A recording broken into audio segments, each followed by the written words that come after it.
Good morning, Zach. It's Tuesday.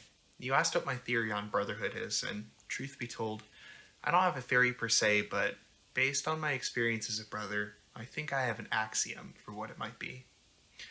Our brotherhood's a blessing that took me a long, long time to appreciate. In this life, change is inescapable, and you already know this. We theorize that our universe started with a violent change, an explosion so mighty that it was the beginning of space and time. By observing the heavenly bodies, and from the ache we feel in our earthly ones, we understand that our reality is defined by the natural order and its slow descent into chaos.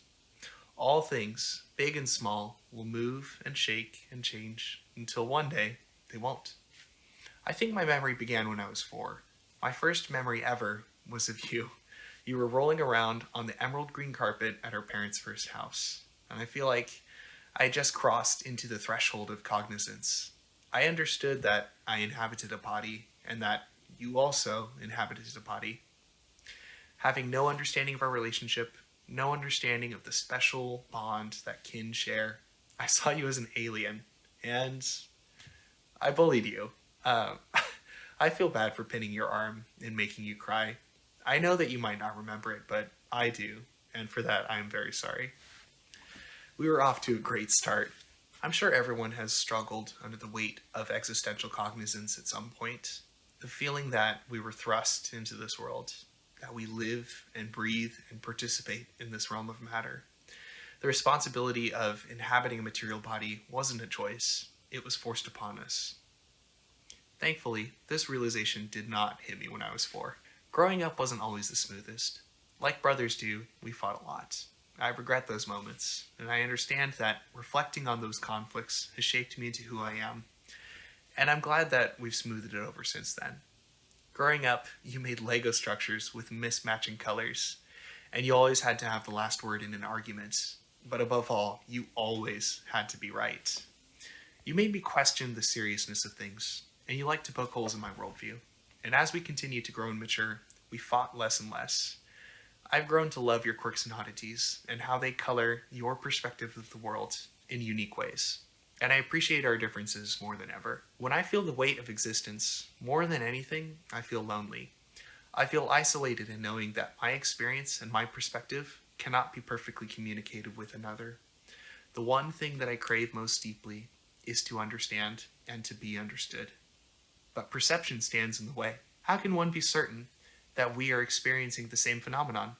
How can one begin to communicate without a common reference? Take, for example, the color red. One might begin by saying that red is the color of roses, fire trucks, and stop signs. Red stands out. It demands your attention. It's associated with passion and love. And we describe things that burn as red hot, but that doesn't get at the heart of red. Red is like these things. But what is red? I and my perception of red cannot be seen or understood in full, and that makes me feel despair like nothing else. But you've been a constant in my life. Whether or not I appreciated your presence, you've always been there. Our status as brothers has never wavered. My temperament may change day by day and moment by moment, but you and I will always be brothers.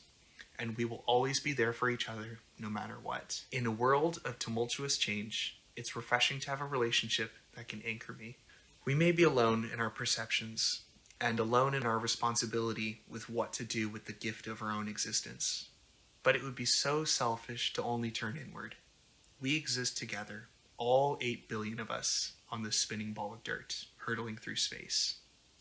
The book of Corinthians says, "For the body does not consist of one member, but of many. If the foot should say, 'Because I am not a hand, I do not belong to the body,' that would not make it any less part of the body. And if the ear should say, 'Because I am not an eye, I do not belong to the body,' that would not make it any less part of the body. If the whole body were an eye, where would the sense of hearing be? If the whole body were an ear, where would the sense of smell? The eye cannot say to the hand, 'I have no need of you,' nor again the head to the feet, 'I have no need of you.'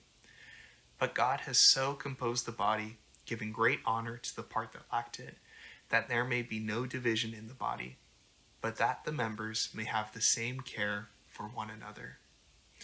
If one member suffers, all suffer together. If one member is honored, all rejoice together. Zach, see you next Tuesday.